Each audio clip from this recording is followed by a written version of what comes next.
Guys, America के election में Donald Trump की जीत हुई। बहुत बहुत मुबारकबाद उनके सब फैंस को। सबसे ज़्यादा हमारे पाजी अमेरिका में जो है अनिल पाजी, उनको मुबारक हो। वो उनके बहुत बड़े फ़ैन हैं। वो क्यों जीते उसका रीज़न आपको बताता हूँ, आप देखिए। डोनाल्ड ट्रंप की हॉरोस्कोप जो है, डोनाल्ड ट्रंप की हॉरोस्कोप बहुत ख़ास हॉरोस्कोप है।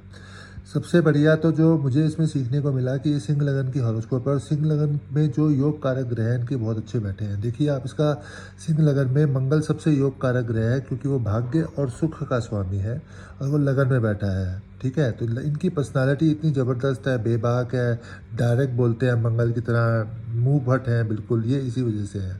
और सूर्य जो है वो 10वें घर में है। सूर्य की सबसे अच्छी पोजीशन में 10th हाउस को ही मानता हूँ, क्योंकि वो राजयोग कारक है। लेकिन राहु के साथ होने की वजह से ग्रहण लग जाता है, शायद इसी वजह से ये 4 साल पहले नहीं जीत पाए।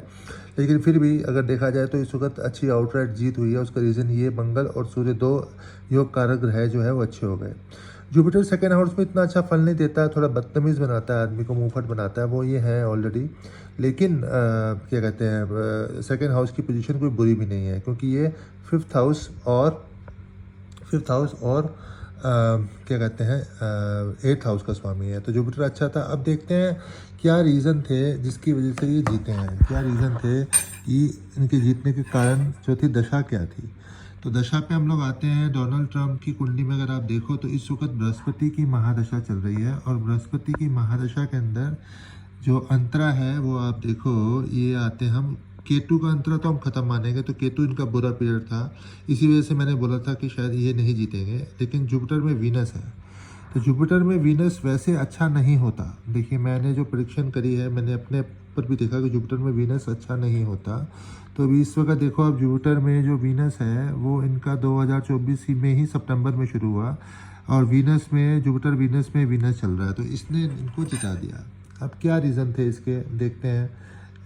बेसिक चार्ट पे फिर आते हैं हम। तो बेसिक चार्ट पे जब आप आते हो तो आप देखते हो, देखो वीनस की जो सबसे बेस्ट पोजीशन है ना, शुक्र की सबसे बेस्ट पोजीशन है वो 12th हाउस है, क्योंकि 12th हाउस वैसे खर्चे का घर है, सेक्स का घर है, मोक्ष का घर है, याशी का घर है। पर अगर काल पुरुष की कुंडली में देखें तो 12वें घर में जाके शुक्र जो है वो उच्च का हो जाता है। तो इस वजह से ये इनका जीतने का रीज़न ये था कि बृहस्पति में, और शुक्र वैसे दुश्मन है, लेकिन शुक्र की पोजीशन भी ठीक है और बृहस्पति की भी ठीक है, इसी वजह से जीते हैं।